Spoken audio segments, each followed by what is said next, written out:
زبیدہ خاتون ایک نیک ملکہ تھی۔ اس نے پانی کی ایک نہر زبیدہ نام کی بنوا کر لوگوں کو دی۔ مخلوق خدا کو بہت فائدہ پہنچایا۔ اپنی وفات کے بعد وہ کسی اور کو خواب میں نظر آئی۔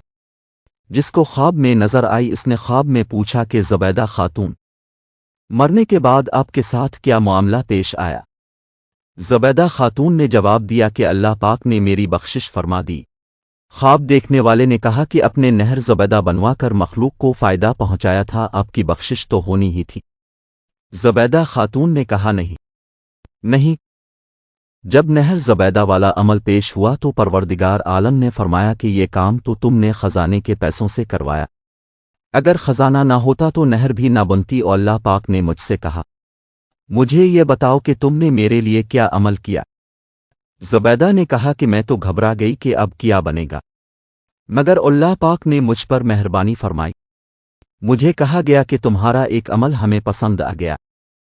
ایک مرتبہ تم بھوک کی حالت میں دسترخوان پر بیٹھی کھانا کھا رہی تھی کہ اتنے میں اذان کی آواز سنائی دی۔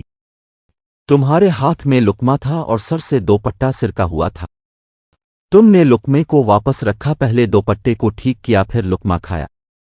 تم نے لقمہ کھانے میں تاخیر میرے نام کے ادب کی وجہ سے کی، چلو ہم نے تمہاری مغفرت فرما دی۔ وہ نیکیاں جن کو ہم معمولی سمجھتے ہیں وہی آخرت میں ہمارے کام آتی ہیں۔ اگر ہماری تحریر اچھی لگی ہے تو ہمیں فالو کرو تاکہ ہم آپ کے مزید اچھی ویڈیو لا سکیں۔ شکریہ۔